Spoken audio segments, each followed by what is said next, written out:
Добро вечер во емисијата 360 степени на Алсат. СДСМ денеска повторно објави нови разговори кои имплицираат изборни злоупотреби и манипулации од власта, а ВМРО ДПМН е повторно врати дека станува збор за креирани, сечени и лепени материјали во служба на странски интереси.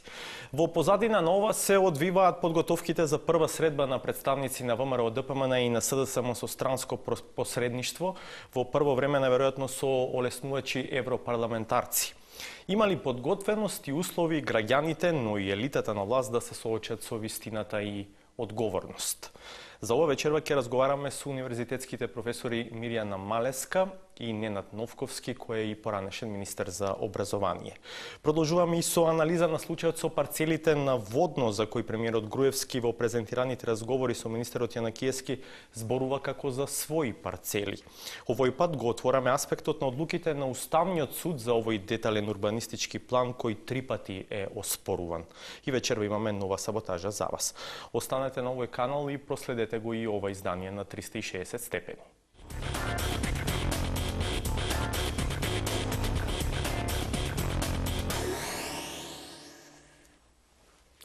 Зошто Уставниот суд повел постапка за оценување на уставноста и законитоста на спорниот урбанистички план на Водно со парцелите за кои се договараат премиерот Груевски и министерот Јанакиевски, а потоа се предомислил.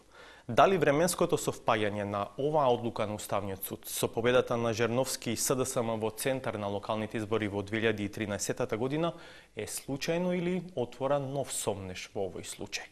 Александар Димитриевски. Уставниот суд на Република Македонија во 2013-та првично го стопирал, па без образложение го одобрил урбанистичкиот план, кој ги опфаќа парцелите на Водно за кои СДСМ го обвинува премиерот дека си ги купувал за себе преку странски фирми. Имено на почетокот на таа година лицето Коста Јанковски се жалело дека ДУП Долно Водно што го усвоил Советот на општина Центар не бил истиот кој им бил презентиран и одобрен од граѓаните на тој дел на Водно. На неговиот имот, на пример, му била сменета намената и пристапниот пат, без да биде прашан. Во април таа година, судот одлучил да поведе постапка поради повреда на уставноста и законитоста и го запрел извршувањето на поединечни акти на урбанистичкиот план. Судот оцени дека со вака донесената оспорена одлука се доведува во прашање на челото на владење на правото и уредувањето и хуманизацијата на просторот и заштитата и унапредувањето на животната средина и на природата. Но само 3 месеци подоцна, што коинцидира со победата на Жерновски и СДСМ на локалните избори во Центар, Уставниот суд носи спротивна одлука. Ја запира постапката за оценување на уставноста на ДУП-от за Долно Водно и го става вон сила своето претходно решение за запирање на планот, без образложение. Издвоено мислење сепак имала судиката Наташа Габер-Дамјановска. Од причина што не се согласувам со вакво постапување, особено по предметите за кои е претходно констатирана повреда на уставноста и законитоста и е поведена постапка, би сакала да се оградам од одлуката на судот за запирање на постапката. За истиот детален урбанистички план во јули 2013 година се жалел и бизнисменот Ристо Гуштеров и не му била променета намената на имотот без да биде прашан, но се жалел и дека барем 11.000 метри квадратни шума се пренаменети за градба без да се изјаснат граѓаните. Уставниот суд ја одбил неговата иницијатива повикувајќи се на претходниот случај на Коста Јанковски. И во овој случај издвоено мислење имала судиката Габер-Дамјановска. Сметам дека е неприфатлив аргумент на судот дека оспорената одлука веќе била предмет на оценување пред Уставниот суд, поради што иницијативата треба да се отфрли, бидејќи во претходниот предмет постапката е запрена без издржан став и образложение кое ги имало предвид фактите, а со едноставно неизгласување на предлог одлуката. За деталните планови кои ги опфаќаат парцелите за кои СДСМ го обвинува премиерот, има и трета иницијатива пред Уставниот суд. Ја поднесе градоначалникот Андреј Жерновски, бидејќи измените на планот во 2014-та беа изгласани со 11 гласа за, 11 против и 1 воздржан, што не е половина плюс 1 од 23 члени од Совет. И ова иницијатива Уставниот суд ја одби со образложение дека Уставниот суд не е надлежен да ја цени законитоста на постапката на донесување на плановите од аспект на одредбите од Законот за локална самоуправа, туку од аспект на содржината на одредбите од Законот за просторно и урбанистичко планирање, односно дали во текот на постапката се запазени сите фази предвидени во наведениот закон, а истовремено дали е донесен од надлежен орган. И на оваа одлука на нејзините колеги судиката Габер Дамјановска имала издвоено мислење. Сметам дека е повеќе од јасно дека оспорените акти не го добиле законското потребно мнозинство гласови за да бидат правосилно донесени, што значи дека тие не постојат во правниот поредок. Како такви не можат да произведуваат правно дејство. Врз нивна основа не можат да се носат индивидуални акти и ништовно е секое правно дејствие кое ќе произлезе од нив. Настрана од одлуките на Уставниот суд, водно беше предмет на измени во генералниот урбанистички план кој го носи градот Скопје. Имено, со измените на овој документ во 2012-та се помести границата до која може да се гради на планината, па дел од шумата наеднаш стана градежно земјиште. Токму парцелите за кои СДСМ обвинува дека се на премиерот, од лозија и зеленило, се здобиле со услови да станат градежни парцели. Според разговорите кои ги објави СДСМ, а тврди дека се меѓу премиерот и министерот за транспорт, Груевски бара од Јанакиевски да издействува промена на генералниот план кај Трајановски, но без градоначалникот да знае за кого се навистина. Значи ти ќе го гураш тоа со коце? Да. Добро. Ќе му кажеш што е како или не? Не, ќе му кажам опште намена. Имам како. Добро. Го прашавме денес градоначалникот Трајановски зошто е кренал границата до која може да се гради наводно. Која беше причината што сепак се помести таа граница? Кои беа барањата? Чии беа барањата? Може би биле на општината? Значи јас ви кажав дека тоа се стручните луѓе и општините кои што ја дефинира таа граница. Значи не границата туку целосниот куп, заради тоа што имаше луѓе од збег на сообраќај, бидејќи знаете толку нараснаа потребите за сообраќај, а она што беше дефинирано пред пред повеќе од 30-40 години, гледате дека ние интензивно го реализираме. Сите овие булевари што ги реализираме биле предвидени во помала или во поголема широчина по претходните ГУП-ови, така да се тоа беше правено со стручната јавност и од областа на сообраќај и од областа на урбанизмот. Добро, дали некој лично од вас барал да поместите границата конкретно за овие парцели кои што се актуелни денови во јавност? Јас ќе одговорив на прашањето. Дека има промена во ставовите на градоначалникот, говорат негови стари изјави. Кога се правеше генералниот план во 2012-та, националните медиуми меѓу другото ја пренесоа и оваа изјава на градоначалникот. На работилницата сите се согласија дека треба што повеќе да го задржиме зеленилото, кое се помалку го има во главниот град, да се заштитат од урбанизација, парк, шумите, газибаба и водно. Строго ќе внимаваме и нема да дозволиме ниту 1 метар од овие површини да биде заземен. Александар Димитриевски, 360 степени. Еве во студиото, добро вечер за моите гости, универзитетските професори Мирјана Малеска и Ненад Новковски, кој е и поранешен министер за образование. Добро вечер. Добре дојдовте. Ке дозволите, госпоѓо Малеска, да почнем со професорот Новковски.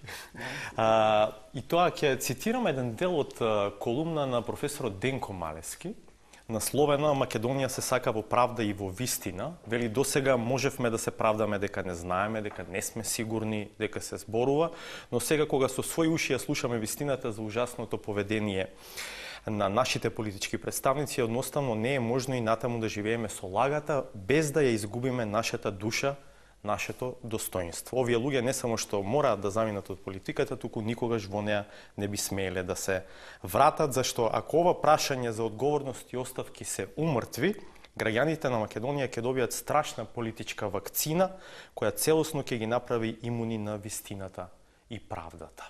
Професоре Новковски, има ли подготвеност кај граѓаните да се соочат со вистината?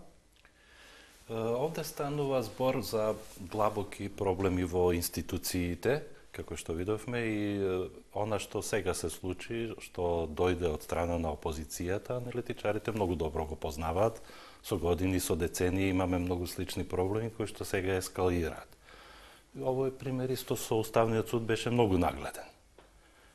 Треба суштински да пристапиме кон реформа вистинска на сите институции, што беше пропуштено да биде направено во времето на транзицијата. Примерот беше со Уставниот суд, тоа е веќе катастрофа што се случува, меѓутоа тоа не е од вчера. Тогаш кога требаше да бидат направени реформите, не беа направени и ова сега продолжува во истата насока. Луѓето што сега слушаат, обичните граѓани, веќе разбираат многу јасно за што се работи, меѓутоа основите на сето тоа многу долго се провлекуваат. Конкретно ве спомнавме некои апсурдни одлуки на Уставниот суд, но тоа не е од сега. Еве да ви наведам еден случај кога беше одлуката да им се допушти на учениците од Центар Жупа да учат на турски затоа што тие сакаат.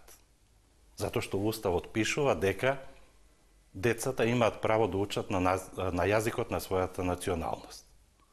Уставниот суд го поништи со образложение дека децата не го знаеле тој јазик и дека целта на образованието немало да биде постигната. Уставниот суд не се занимава со целите на образованието. Тоа е работа на министерот, како ќе го уреди тоа, како ќе ги оствари тие цели. Уставниот суд мора да суди формално правно. Дали тоа е во согласност со Уставот? Апсолутно беше во согласност со Уставот. Од тука ние имаме длабоки корени кои што мора навистина да бидат исправени. Ние мора да пристапиме кон ремонт на сите институции, да ги поставиме на вистински темели, да ја ставиме вистината. Исто така и сите тие кои што велат, вистината да излезе, исто така треба и тие да излезат со вистината. Имаше многу ситуации кај што се пласираа многу лаги и тоа си поминуваше. Сега дали ни треба за секоја работа ние да извадиме снимки за да ги покажеме? Како да речеме што беа со оние монтажите за Неготино, дека имало тепани ученици 2002, кој не се какви работи имаше лаги по медиумите. Или имаше на времето тогаш во Телма. Јас држам состанок со сите декани, Телма прави монтажа, ги слика деканите, потоа го слика ректорот од другата страна и објавува. Сите декани беа поканети, никој не отиде кај министерот, отидоа кај ректорот и се сретнаа со него. Ниеден медиум не објави. Значи, ние имаме длабоки корени во сите институции, проблеми во медиумите кои што мора сериозно, мора сите да бидеме искрени. Значи, не мора да бараме еден да биде искрен, друг да не биде искрен. Мора сите работи да ги извадиме, да кажеме се што е искрено, како е, што е и да расчистиме еднаш со сето ова. Сакаме да правиме држава, се да извадиме на маса, да расчистиме со сите лаги. Значи, да ги поправиме сите институции. Ни треба ресетирање. Да. Јас го прашав професорот има ли подготвеност кај граѓаните да се соочат со вистината, а за вас прашањето ќе го дополнам, има ли можност граѓаните да се соочат со вистината? Тука пред се ја имам во предвид медиумската сцена, која во најголем дел во овој момент е контролирана од еден центар. Една реплика кратка на колегата. Се согласувам реформа на институциите. Институциите меѓутоа ги сочинуваат луѓето што работат во тие институции. Значи, недостаток на можеби некој ниво на политичка култура или морал или етика кај определени луѓе ги прави институциите да се такви какви што се. Вие рековте, Уставниот суд сакате да кажете дека бил и порано политизиран и сега е политизиран. Да направиме една споредба со Врховниот суд во Америка. И таму која ќе дојде, бидејќи судите се бират во собрание, односно во парламент. Кога ќе дојде одредена политичка партија, таа, да кажам, форсира своји суди, меѓутоа не буквално партиски војници или припадници на политичка партија, или отворени поддржатели на политичка партија, но да речеме луѓе кои се по-лево настроени или луѓе кои се, да кажам, по-конзервативно настроени, така да има една димензија неизбежна, да кажам, политичка на Уставниот суд конкретно, но зависи од луѓето кои се таму. Кај нас премногу се политизираат институциите.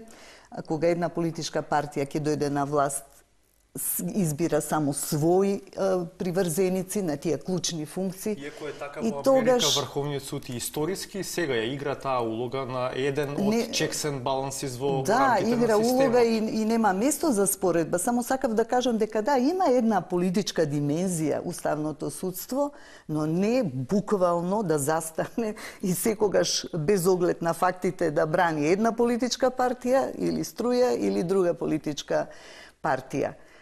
Значи, зависи од тоа кои луѓе ги пополнуваат овие институции. Ако тоа се луѓе со доблест, ако се тоа морални луѓе, ако се тоа афирмирани луѓе во својата област, предпоставам и самите институции ќе бидат подобри. Дали може да постои договор меѓу политичките партии, да нема такво, да кажам, разместување на своји луѓе по должина и по ширина на институциите, па има закони кај што се знае за јавна администрација, кај што се знае кои луѓе се политичко и функции се политички, а остаток од јавната администрација треба да е неполитички и професионален.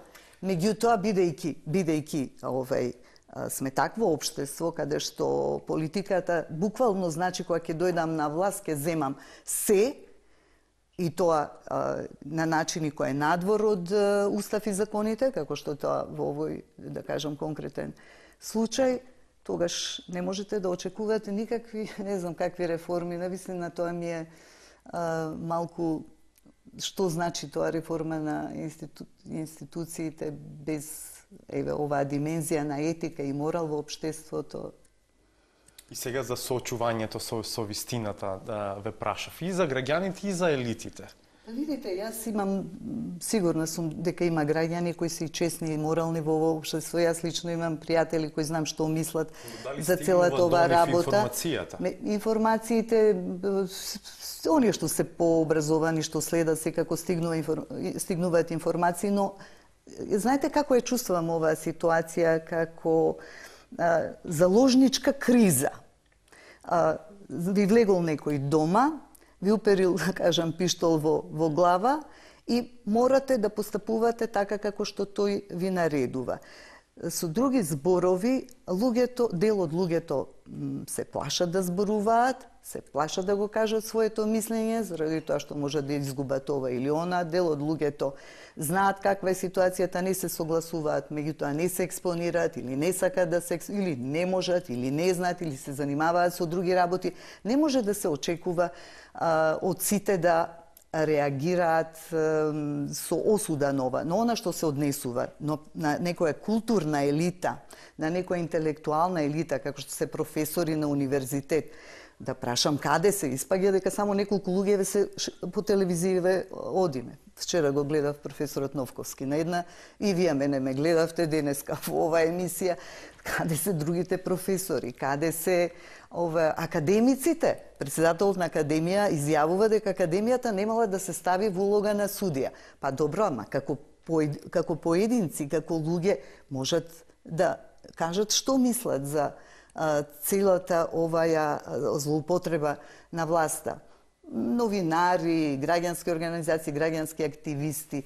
Значи, има еден дел кој реагира на оваа ситуација, меѓутоа тие се главно, да кажам, по порталите, по недоволно видливе, може би и вие отварате еден убав начин на расправа, но недоволно видливо, бидејќи одредени медиуми се директно под контрола на власта. Самите кажуваат, тие уредници во овие разговори кажуваат дека се агитпроп на власта, за МТВ исто така, може да се каже така што до поголемиот број на граѓани може би не достигаат овие информации. Сакате да продолжите полемиката или додам на следното? Денеска на пресконференција во Струмица СДСМ обелодени нови телефонски разговори во кои премиерот зборува за тоа како договараат соработка со ДПА за да го изиграат заев, во кој Силвана Бонева го информира премиерот за рекетирање на фирмите во Струмица, па му вели нема фирма што не е изрекетирана.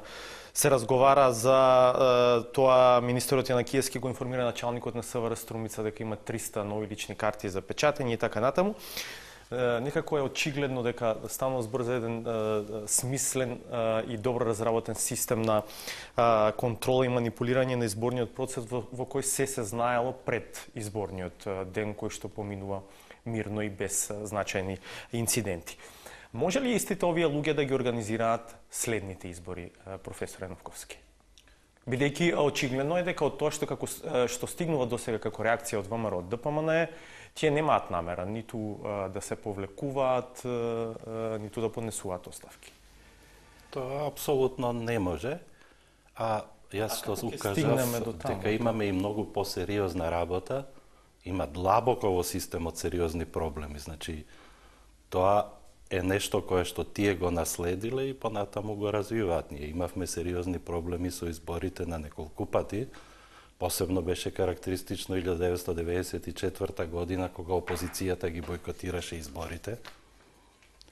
Кога не влезе во парламентот, ги остави местата, едноставно си направија нови избори, си избра своји кандидати, си има власт без опозиција Но нели е нормално 21 година после тоа да еволуираме? Ова сакам да кажам, значи се работи за тоа дека е нормално работите да одат во спротивната насока, да одат во таа насока, да се намалуваат неправилностите, да стануваат се помали. Тие стануваат се поголеми и тука имаме очигледно сериозни недостатоци внатре во системот, кои што мора да се отстранат. Заради тоа нам не треба не техничка влада за нови избори. Не треба влада која што сериозно ќе го реконструира нашиот систем, да може да профункционира секако што треба. Спомнавме и за некои примери како функционираат воопшто сите институции на материјален план, дека веќе тоа е спуштено на најниско ниво, да не зборуваме за се друго. Навистина ни е потребна голема реформа да може сето тоа да профункционира. Ова што реков, тоа што го гледаме сега, опозицијата го артикулира на начин кој што е многу прифатлив за пошироката јавност, меѓутоа за експертите тоа не е ништо ново, беше сосема јасно. Многу јасно се гледа ако вие видите дека во Шуто Оризар има 9-1, во Кратово 3-1 и така натаму, дека тука има некој сериозен проблем и може аналитичарот да утврди лесно за какви работи се работи од она што постоело некогаш, кога биле она што реков претходните најголеми 94-та, ова е далеку поголем изборен фалсификат, страшен, огромен, многу поголем од тој. Спрема тоа како што се гледаат резултатите, прашањето за снимки и така натаму, тоа е сосема друга работа, има кој да се занимава. Се гледа дека системот не функционира како што треба. Вие сте деклариран десничар, бевте министер во владите на ВМРО ДПМН, не знам сега каков е вашиот статус во смисла на припадност кон одредена партија, сте член или не сте? Не сум активен никаде, токму поради тоа што има многу лоши работи што не треба да бидат. Десните партии се првите. Сте близко до десните. Идеолошки тие не се блиски, така да кажем. Да, добро. Како гледате на иницијативите за реформи во ВМРО ДПМН? Од една страна е, да речем, тројката Димитров, Лазаревик, Димшовски, од друга страна е советот кој што го предводи професорот Јове Кекеновски.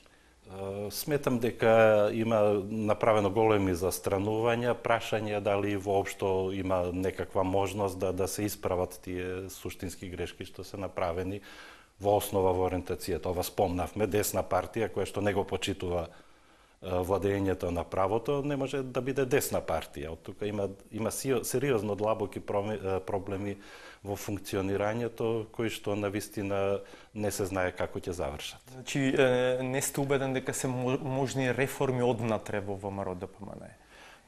Секогаш се можни со соодветни луѓе, меѓутоа, како што видовме, се работи за лица кои што дури после толку години, откако имаше огромни грешки, откако настана тешки застранувања, дури тогаш реагираат со некои иницијативи кои што се далеку од функционални и не можам да очекувам дека од тоа би имало резултат. Не знам дали сум во право, мислам дека имам слушнато и ваша изјава деновиве во која што меѓу другото зборувате за реформа внутрипартиска во ВМРО ДПМН, не сум сигурен. Мислите дека е можно да се изведе тоа? Гледаме дека работите таму внатре како да се одвиваат во спротивна насока. Бевме сведоци на еден голем собир изминатиот викенд. Реков дека тоа би било идеално сценарио, доколку да кажеме тие луѓе кои не се искомпромитирани внатре во партијата, побараат промена на сега има и конгрес и така натаму, на председателот на партијата, со самото тоа тој автоматски станува и нов премиер, личност кој не е искомпрометиран и кој ќе формира влада од луѓе кои не се искомпрометирани. Меѓутоа тоа е едно идеално сценарио, едно добро сценарио кое мислам дека рече се неостварливо, но што е остварливо во врска со реформа на ВМРО ДПМН?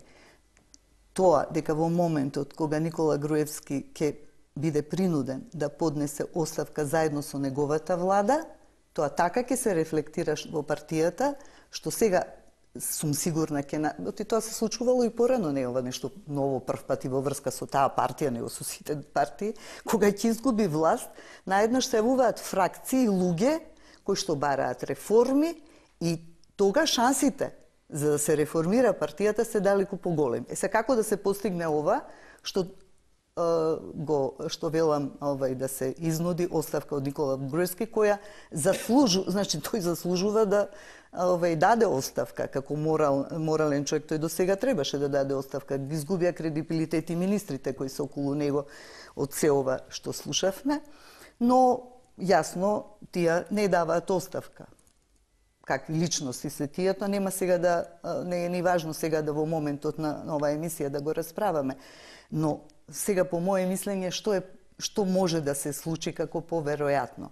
Притисокот од внатре, од граѓаните, од медиумите, од организациите, разни организации се јавуваат, и од надвор, од меѓународната заедница особено, толку ќе биде силен, што јас мислам сега, ова е значи една анализа на човек сосема од страна, кој не е во партија, дека ќе предизвика од создавање на ново мнозинство во парламентот.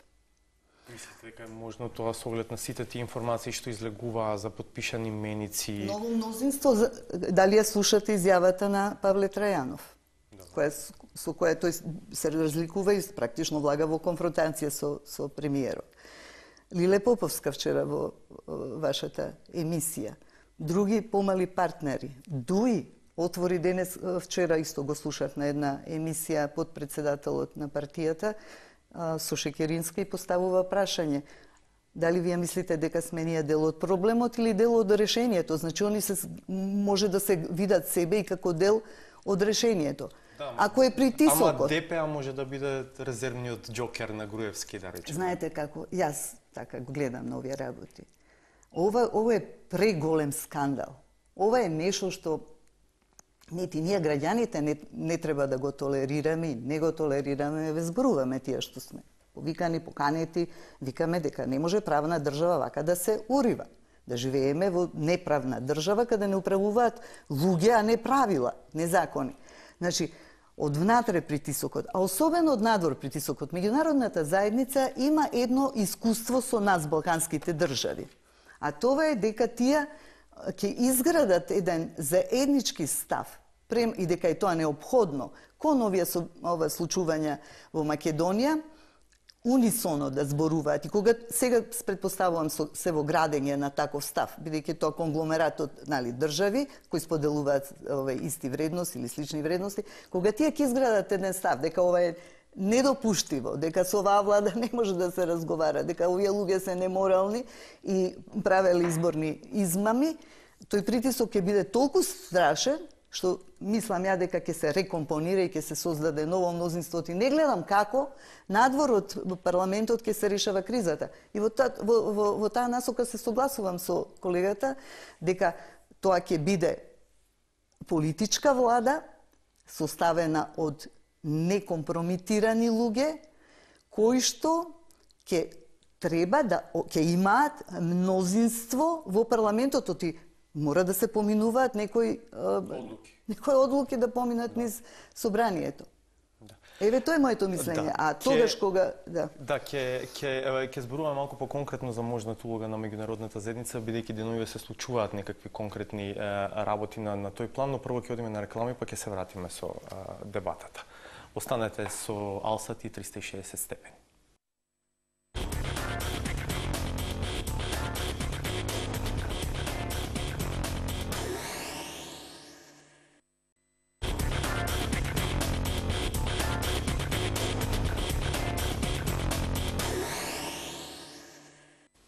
Ова е емисијата 360 степени. Има ли Брисел план Б ако не успее посредништвото на европратениците Вајгл, Кукан и Хович, што е речиси известно? За подготовките на првите контакти меѓу ВМРО, ДПМН и СДСМ со странско олеснување, Владимир Мирчевски. Брисел не е докрај уверен дека политичката криза во Македонија може да се реши само со посредство на европарламентарната тројка Кукан, Вајгл, Хович.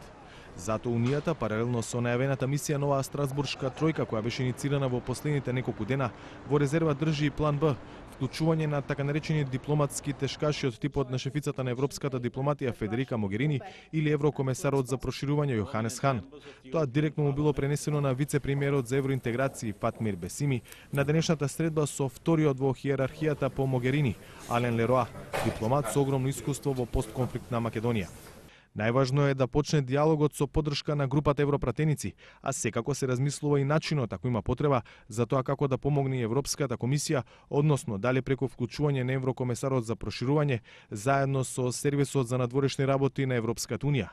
Состојбата се следи на дневна основа што се случува во Македонија, но прво е дадена можност се да почне со европратениците и Македонија треба да одговори на тоа, а во меѓувреме се разгледуваат и други опции за тоа како Македонија да излезе од оваа ситуација и да чекори напред во евроинтеграциите, но и генерално да се подобрат состојбите во земјата, изјави Бесими по состанокот. Малинка Ристевска-Јорданова од Институтот за европска политика смета дека мисија од 3 европратеници може да помогне, но дека тоа е недоволно да се најде излез од кризата. Ова според неја е координирана активност на Брисел, првична европратеничка тројка и во случај процесот да заглави заселен политички ангажман на Могерини. Мислам дека комплементарно ќе одат двете работи, значи дека тоа веќе се подготвува и дека таа опција е веќе многу реална. Да имаме директен представник на државите членки тука, односно на Могерини, кој што би било веќе по-тешкашко ангажирање на Европската унија. Незиниот стил е помек, особено е помек кога се работи за држава која што е кандидат. Значи, кај нас тие и долго време избегнува, односно остава што повеќе колку што може да се реши состојбата со внатрешни сили, што би личело на држава кандидат, држава која би можела за неколку години да стане членка. Но еве, бидејќи тоа не се случи, малку и неволно, веќе ова се методи кои што се користат за држави кои што се не само политичка, туку во момент кога политичката се претвора во безбедносна криза, и тоа секако сакаа да го избегнат и тие. Треба да имаме предвид дека од целиот диапазон на мерки кои што го предвидуваат, веќе еве се најавува дека се откажани 2 подкомитети на Советот за стабилизација и асоциација. Тоа е прва најмека санкција, можеби вака изгледа дека е нешто што е сосема бенигно, но се ставаат во погон сите инструменти кои што ги има Европската унија. Ако и евентуалното интензивно инволвирање на Брисел на високо ниво не го даде саканиот ефект, не се исклучува варијантата за заеднички американско-европски ангажман за решавање на кризата во Македонија. За 360 степени, Владимир Мирчевски. Во студиото и понатаму со нас е професорката Мирјана Малеска и професорот Ненад Новковски. Професоре, како вие гледате на евентуалната улога на меѓународната заедница? Таа станува се поизвестна. Еве, најизвестно е дека тројца европратеници ќе седнат представници на ВМРО и на СДСМ во прв обид да се трасира некаков пат на диалог и на решавање на оваа криза. Дали мислите дека е помалку подценување на ситуацијата тоа што се стартува со европратеници, да речеме? Се работи за нормална постапка на обиди да се решат проблемите колку што е можно на поедноставен начин од почеток. Првин имавме можност да главните актери да се повлечат и да остават простор да бидат решени проблемите на најдобар можен начин. Понатаму ќе има повеќе други различни солуции, секако дека Европската унија има обврска да го реши овој проблем, затоа што тоа е на штета воопшто на целата Европска унија, каде што ние сме не само земја кандидат, туку по природата на нештата и припаѓаме во секој поглед и не би требало да остане без да влијае на соодветен начин во решавањето на ваков тежок проблем. Да, може ли договорот ВМРО-ДПМН повторно да го прогласи за Палома хартија? Па тоа беше една ситуација каде што се решаваше еден конкретен проблем, каде што и самите актери, учесниците допуштија тоа да се случи. Самите подписници допуштија да подпишат документ каде што оставија правните заклучоци да не бидат интегрален дел од текстот. Тоа си беше нивен пропуст. Таква работа не може да им се случи на искусни луѓе кои што секако и имаат многу поголем кредибилитет од тие што беа вклучени во тоа време и кои што ја пропуштија шансата. Практично можеше и тогаш да се постапи на подобар начин, не беше работата дека беше прогласена, туку беше направен пропуст од оние кои што требаше тогаш да внимаваат да се донесе вистинска одлука, не да пишува дека нечини тактите на собранието со кои што се регулираат овие работи, туку дека навистина се направени сериозни неправилности, и ако тоа така беше донесено во тоа време, немаше да биде тоа Палома договор, ќе беше сериозен акт кој што ќе помогнеше понатаму многу да се разрешат проблемите и можеби немаше да дојде до ескалација која што подоцна се случи. Професор Кемалевска, меѓу другите реакции деноиве имавме шанса да ја прочитаме реакцијата на високиот комесар за човекови права на Обединетите нации со исклучително експлицитни констатации и пораки во реакцијата. Вие веќе зборувавте во дел од вашите одговори во оваа дебата дека очекувате засилен меѓународен притисок, и за вас истото прашање, не мислите дека е мало подценување на ситуацијата ова што на почеток се обидуваат со тројца европратеници да ја решат кризата? Копирајќи го албанскиот пример, нели во Албанија имаше двајца европратеници, тие навистина успеа опозицијата да ја вратат. Меѓутоа, таму ситуацијата беше многу побенигна. Па сега не знам како гледате дека тие нас не подценуваат. Ситуацијата е подценуваат. Ситуацијата е подценуваат. Ситуацијата е направија нашата политика е направи оваа ситуација. Нашата политика мене ме навредува. Ми го руши достоинството. Кога после толку години од осамостојување доаѓа повторно меѓународна заедница да посредува во некој конфликт. Не ме навредува мене кој ниво од меѓународна заедница, дипломати доаѓаат во земјата. Само мислам дека прво тие кога ќе прозборат со еден глас, така наречената меѓународна заедница или Европска унија, тоа ќе биде громогласно. И ева се гледа по ова изјава на што доаѓа од високиот комесар за човекови права на Обединети нации. Тоа е една организација каде не може комесарот да истапи со мислење без претходно да се консултира со представници на големите сили во Обединетите нации. Така да, тоа е, мислам, што поголем знак за една земја, дека не оди во права насока, не оди во градење на демократија, туку напротив се рушат демократски принципи, се руши устав, изборни права на граѓаните, права на приватност и така натаму. Така што ова е еден силен громок глас кој би требало овие политичари наши да го разберат и да го слушнат. Ја лично мислам дека Социјалдемократскиот сојуз има едно искуство од ова што викате вие со претходната Палома хартија што ја нарекуваат во печатот, нали, овој договор, и јас не знам дали тие ќе седнат на иста маса да разговараат заедно со овие политичари од партијата на власт кои што направиле ваква злоупотреба на своите функции. Сите викаат да, на крај мора да има договор и така натаму.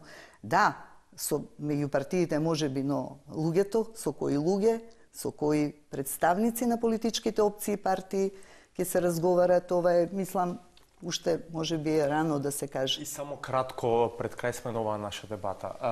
ВМРО-ДПМН инсистира на правна разврска, тоа беше пораката на премиерот од големиот собир во Борис Трајковски, што се вели се крстат во тој судски процес, наречен пуч.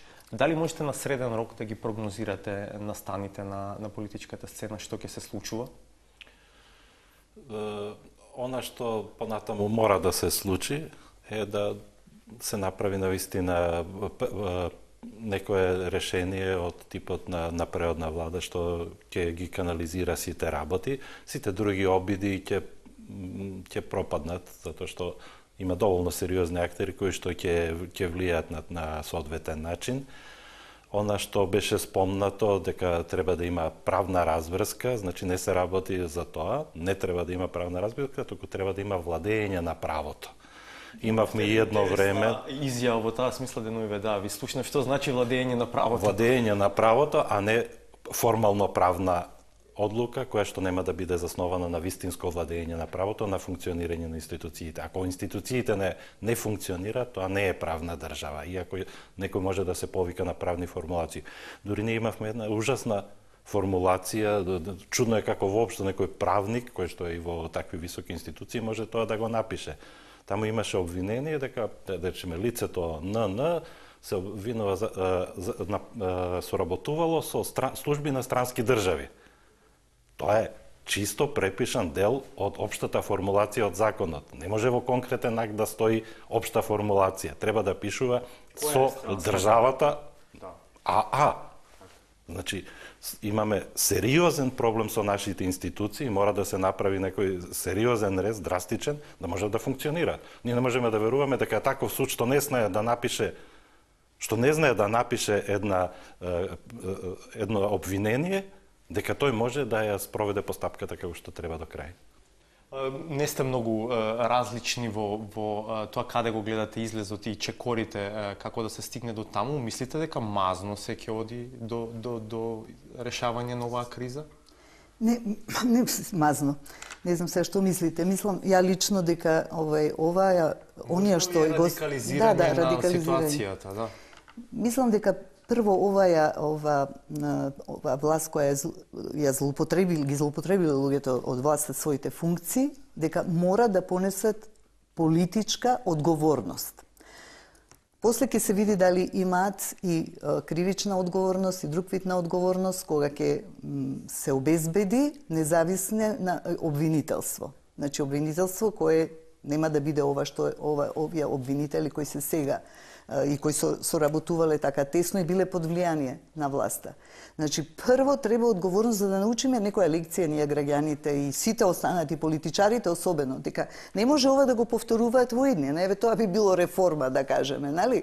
Кога ќе дојдат другите на некои други на власт, нали, било кога било како, дека мора да знаат дека се однесуваат во рамките на уставот и на законите, дека не може да ги злоупотребат своите функции. Оти правна држава е тоа, кога правото важи за сите, а не кога елитата политичка е изземена од тоа право, па може да прави што сака.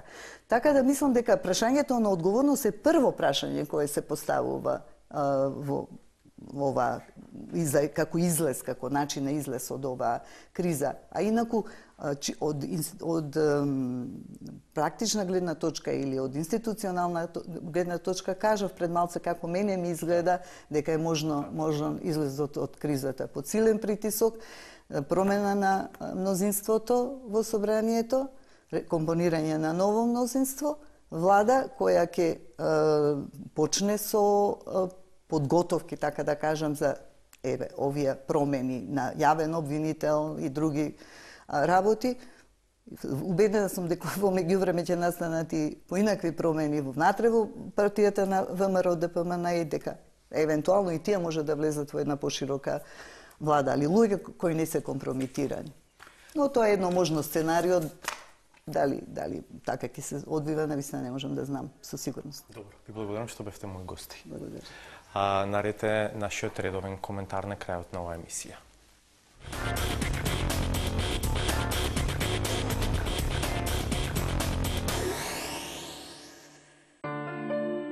Експертските бункери служат како засолништа од експлозивноста на вистината.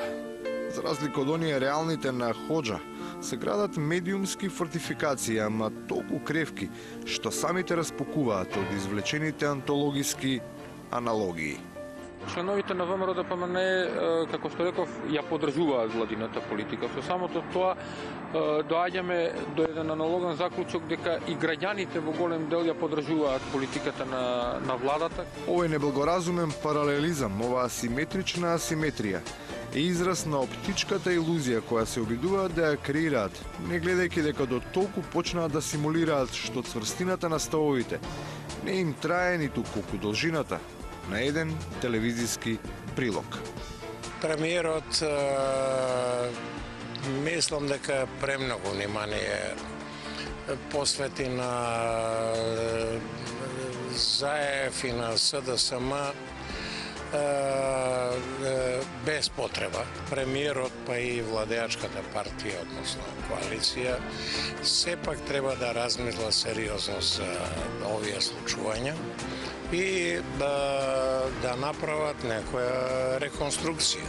Ваквите дисонантни тонови не се само карактеристика на презреаните аналитичари, туку и на оние кои се обидуваат да диригираат, а се обични инструменти во туѓа политичка мелодија. Нивната нотирана неконзистентност е толку дисторзична, што веќе ниту самите не умеат саглам да се чујат. Апсолутно не сме заинтересирани да бидеме дел на власта. Ќе бидеме власт тогаш кога ќе победиме на избор. Евидентно е дека се работи за човек со железен карактер. Не е коректно пред да завршат овие разговори да се кажуваат работи, например, кој ќе биде министар. Апсолутно не сме стигли до такви разговори. Тешко и дека ќе стигнат оти новата историска победа на непобедено.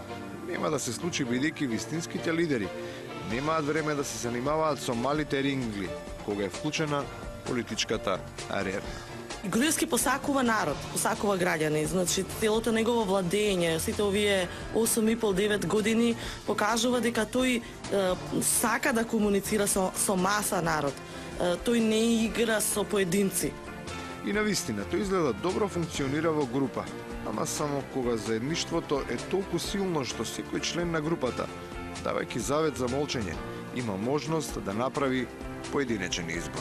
Тука сме уште од Сабаље продолжил со комбината, шетаме по Скопје со човекот и пише едно 10 други вака функционери. Кај шетате? По населби. Зашто? Разгледуваат. Разгледуваат што? Разгледуваат тоа. Згради, мади, такви места, такви работи. И на крајот, председателот Иванов им е прв комшија на овиот комбето, ама не му подпорниот, сигурно не му пречи. Тоа е само уште еден зид, кој можеше да му ја отвори вратата, ама да немаше затворена уста. Наред се вестите на македонски јазик. Останете на Алсат.